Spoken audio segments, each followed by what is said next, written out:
Do you feel like you're winning, or do you feel like you're wasting your potential? Either way, the science behind the so-called winner effect is fascinating and scary. Here's why. So in this study, they let two mice fight against each other or compete for territory. They drugged mouse B so that mouse A is pretty much guaranteed to win. In the next fight, they don't drug mouse B, but mouse A still wins with a much higher probability because it had more confidence, more testosterone, more wins under its belt. Long story short, this is a vicious cycle that shows up everywhere in life. The more you win, the more likely you are to keep winning. You see this with rich people who keep getting richer because their wealth compounds. With every success an entrepreneur has, they become more confident, attract better people to work for them, and it's easier to build the next billion-dollar empire. We see the same thing in athletes and even their fans. Testosterone increases after a win. Even if they didn't do anything, they just got drunk on the sidelines.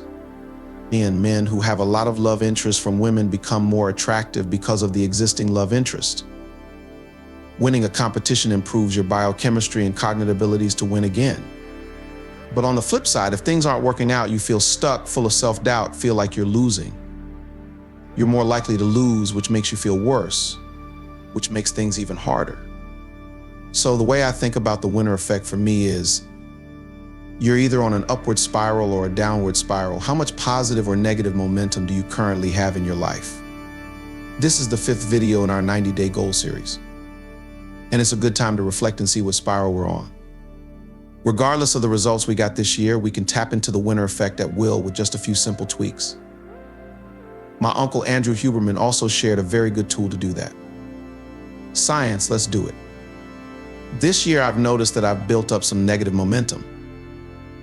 Last year, 2022, my channel blew up, and I got hundreds of thousands of subscribers in a year. But this year, I've only grown by a fraction of it. I almost went bankrupt, and I went from having a team to parting ways with everyone. Meanwhile, it feels like every other creator is growing exponentially.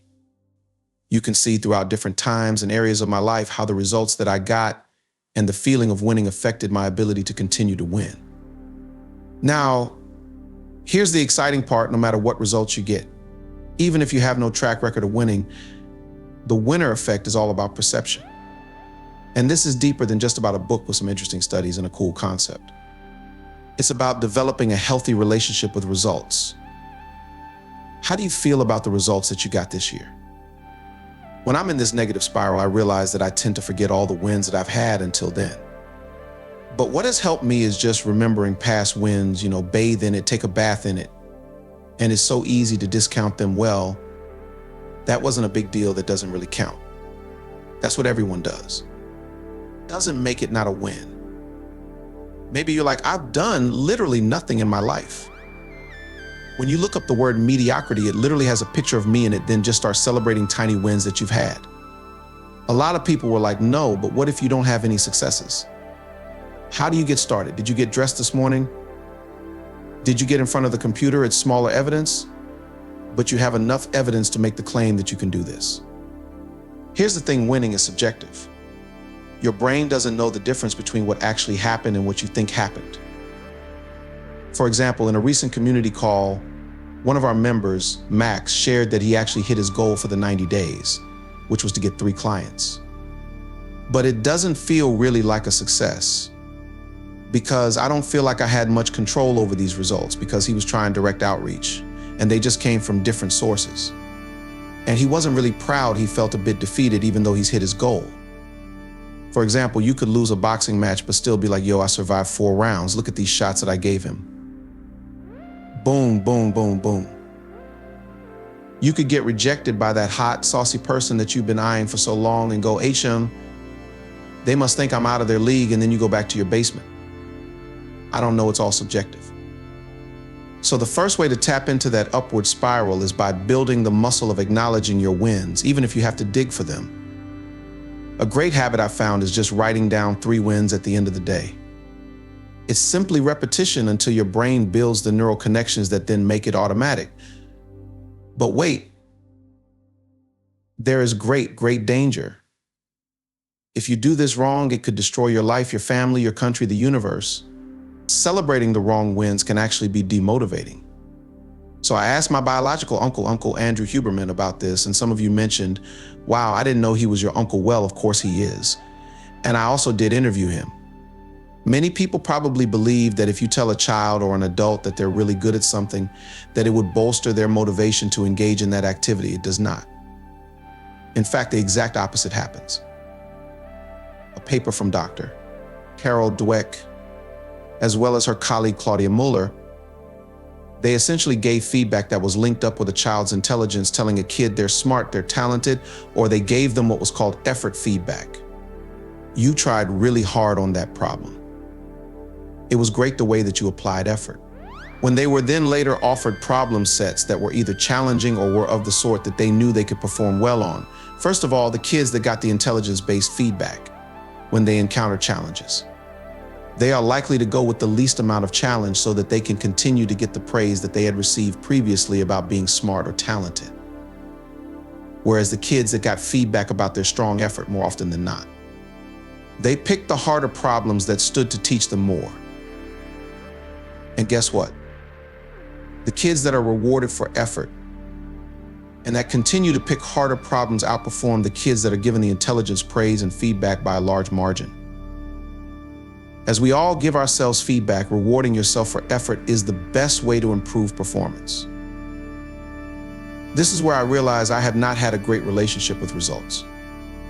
For example, the last 2 videos on my channel pretty much had the same amount of work and effort put into them. One of them got 15 times the result in terms of views, and it is a bit demotivating, but I got way more direct messages from friends and from viewers that they really loved this one. So which one is more of a win? A healthy relationship with results is all about falling in love with the process and the things you control. There's probably a caveat to the whole rewarding effort thing as well, because I know friends who only want to pursue something if it's really hard, if it's really difficult, even though they could get the same result with a workout that doesn't break their legs. But I think it's about defining for yourself what makes this a win that is in my control so that I can reward myself for taking the right actions. Let's be honest, is there ever a point where it's good or productive to feel like you failed or lost? I don't think so. Maybe if you did a really big oopsie, like maybe you used your baby as a projectile weapon in a Roman civil war, that could be seen as an L, but apart from that, what if you either celebrated a win or you celebrated learning a lesson, which is the cliche of I either win or I learn. But I guess it's how you maintain the feeling of progress and winning. This next one I found very eye-opening, like my morning alarm when I get out of bed and I eat haram. The month you are born in plays a significant role in how well you'll perform in sports. Here's why. This is a normal distribution of births, and these are the birth months of professional football players. For the Americans watching, when I say football, I mean the sport where you actually use your foot. Why were they all born earlier in the year? Because this is the cutoff. If you're born earlier, you get put into a different age bracket. And as a kid, when you're 9 to 12 months older than all the other ones, that makes a big difference. You're bigger, you're stronger, you're maybe less dumb, I don't know. And therefore, these kids have an easier time. They do better initially, they get more time playing, they get the ball passed more often to them. And it's a repeating cycle that, again, is the winner effect. And then even into adulthood, when they become professionals, it's because they started out with early wins. I sucked at football. Even though I played it for a long time, I was put in a team of bullies that were more than a year older than me. And on top of that, guess which month I was born in? Look how easy it would be to break those tiny little legs. I mentioned this in a previous video that was about learning. Tim Ferriss shared that in order to learn something fast and really well, you have to have early wins. It increases dopamine, testosterone, confidence, and then you're more motivated to practice more, you have more resilience, and you basically get the effects of the winner effect. Most meaningful things are difficult to learn, so you want some of that uninformed optimism that keeps you going through the tough times. A common story we hear from people is that they have failed for years before they succeeded. For example, you have people like Gary Vee saying that he was eating HET for 10 years, and yes, he was. He also had POs of reinforcements early on from his mom and his dad and maybe other people around him, and he's a master at counting wins, loving the process, and that allowed him to stick to entrepreneurship and get him to where he is now. Same thing with Mr. Beast. Mr. Beast was uploading for years, but most people don't know that his first video actually went viral. It was like some random Minecraft one. And that probably spiked his confidence and his dopamine to the point where he was like, I need to get this again. So long story short, big goals can be daunting. So start with easy early wins and stack them from there. If you're depressed and you're stuck in a rut, just getting out of bed before noon and taking a shower is a big win, and just build it from there. Or maybe as part of your morning routine, arm wrestle a 5-year-old. Get that early win. Sucks for the 5-year-old, you'll send him down a lifelong spiral of failure, but well, someone's going to lose, right? Next up, let me know if this sounds familiar to you. I'm going to get these 5 things done today. But you only get 3 things done. And you push the remaining 2 a day forward, and you keep doing this until you have accumulated this slog of tasks. And with time, you tell yourself, today I'm really going to get everything done. But in the back of your mind, there's that little voice that says, let's be real here, it's not going to happen. Whenever you make a commitment to a challenge, a to-do list, a friend of yours, and you don't keep it, you lose trust in yourself and your word. Trust in your own word is the most important relationship you have. When you can't trust your own word and commitment, you're in trouble. How much do you currently trust your own word? When you declare something, is it set in stone, or are there always excuses that come up later? Think about people that you know in your life. There's a clear difference between people who keep their word and those who don't. As the famous quote goes, the quality of your life is in direct proportion to the quality of your relationships. Oh man, how much you stick to or keep your word and your commitments. The primary purpose of something like the Driven 30 Challenge or 75 Hard is not to build a healthy lifestyle, although that's a nice bonus, but so that you can do something that sucks and is challenging and regain trust in your word and commitments. The next one is going to be a weird point that I'm trying to make, but stick with me here. Imagine this, it's the year 2842, dimension C39, in a world where infertility forces humanity to generate people in labs, and Nebula Noodle is born in a mature body, brain, and consciousness. He has no memories or life experience and has to learn how things work, societal norms, how to eat. And in his weekly check-in with his integration doctor, he shares, "Doctor, something terrible happened yesterday. I was eating all this food and this morning I just had this urge to. And it just came out." And the doctor goes, "Oh, you made your first stink. What is wrong with me? Why is this happening? Oh no, that's normal. We all do that, but it's so gross. Yeah, it happens like once a day usually. But doctor, how can this be normal? It's actually something you can look forward to." Silly story, I know. How did I come up with it? Where in our own lives are we doing that? Where we make a stink, we think it's bad, there's something wrong with us, but it's completely normal, and we just need to adjust our expectations. I've heard so many people say, you know what, I've tried meditation, but I just couldn't stop thinking. So it's not for me, but you're expecting to be enlightened instantly, which usually takes, 30 years? Of course you're going to think. That's normal. And meditation is just really, really hard for everyone, and you may have actually crushed it. Same thing with people who put out 10 YouTube videos, and in total, they have 500 views. But that's actually amazing you're winning, but you think you're losing because your expectations are off. I've mentioned this before somewhere, a lot of problems are only problems because we think they're problems. In other words, oftentimes we think we're losing when in reality, we just have to adjust our expectations. My buddy Ran Doors, who was in the second latest video, adjusted my expectations.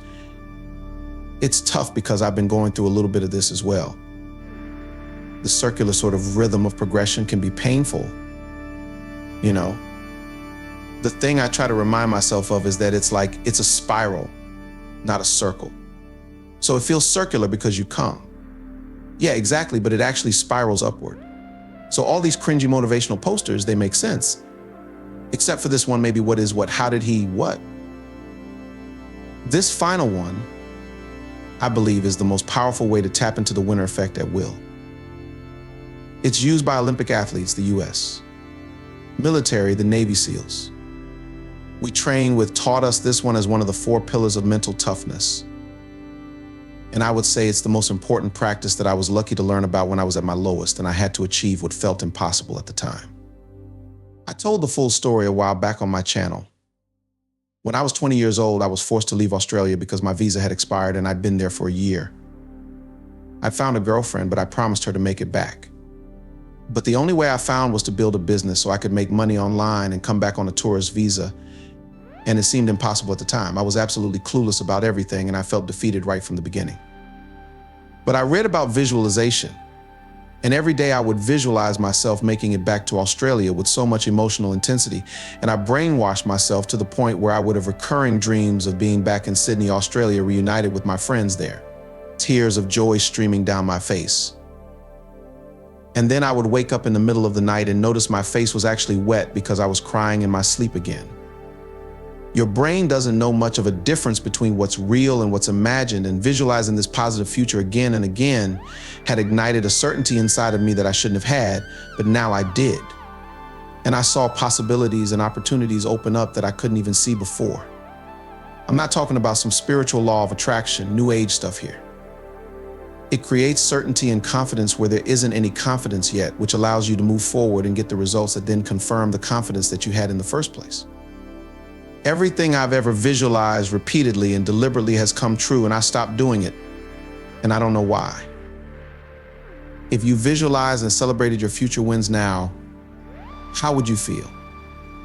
And if you carried that energy into your business, your career, your dating, your relationships, would you show up differently? I hope some of this was useful for you so you can build a healthy relationship with results and get on that upward spiral. Thanks for watching. See you in the next one.